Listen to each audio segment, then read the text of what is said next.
एक hill station, देश के सबसे खूबसूरत शहरों में शुमार, one of the world's most iconic heritage cities.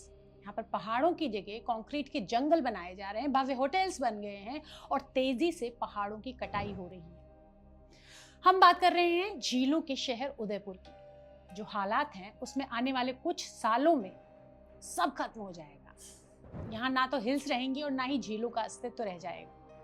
ये हम नहीं कह रहे हैं, ये हाईकोर्ट की टिप्पणी है। जब भी लॉन्ग वीकेंड या छुट्टियों की बात होती है तो राजस्थान का उदयपुर लोगों की पसंदीदा जगहों में शामिल रहता है। झीलों और अरावली की खूबसूरत पहाड़ियों से घिरा ये शहर अपनी प्राकृतिक सुंदरता के लिए दुनिया भर में जाना जाता है। लेकिन अब यही पहाड़ और झीलें खतरे में हैं। राजस्थान हाईकोर्ट ने हाल ही में एक ऐसी ही टिप्पणी दी है। हाईकोर्ट ने कहा कि जो उन्होंने रिपोर्ट्स मांगी थी उसके देखने के बाद ये साफ दिखाई दे रहा है कि अरावली की पहाड़ियों को इस तरह से काटा जा रहा है कि वो लगभग खत्म होने की कगार पर पहुंच गई हैं। जहां कभी पहाड़ थे वहां आज होटल्स बने हुए, रिजॉर्ट्स बने हुए हैं और दूसरी व्यावसायिक इमारतें खड़ी हैं। मामला सिर्फ अवैध निर्माण का नहीं है। कोर्ट ने 2018 की हिल पॉलिसी पर भी गंभीर सवाल उठाए हैं।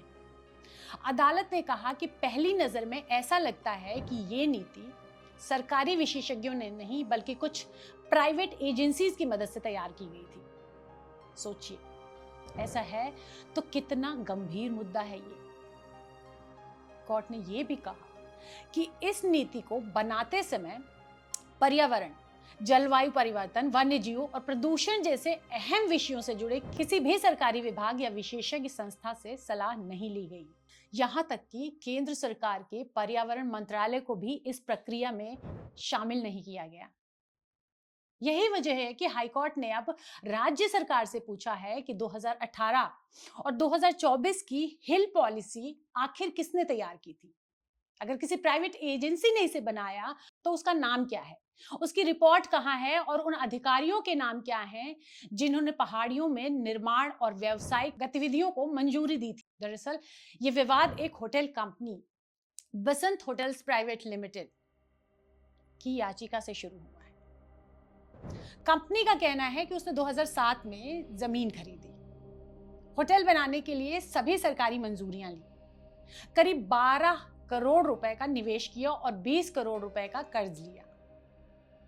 इसलिए अब 2024 में बनी नई हिल पॉलिसी उसके ऊपर लागू नहीं होती।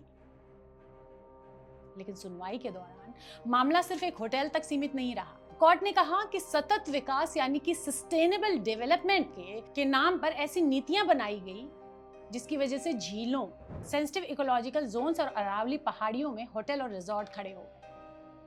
अदालत ने यहां तक कहा कि झीलों और पहाड़ियों के लिए मशहूर उदयपुर की हालत आज बेहद चिंताजनक हो गई है। एक पिछली सुनवाई में कोर्ट ने पाया था कि बसंत होटल्स की जमीन के आसपास तकरीबन 43 ऐसी इमारतें खड़ी हैं। इनमें होटल्स, रिजॉर्ट्स और मकान शामिल हैं।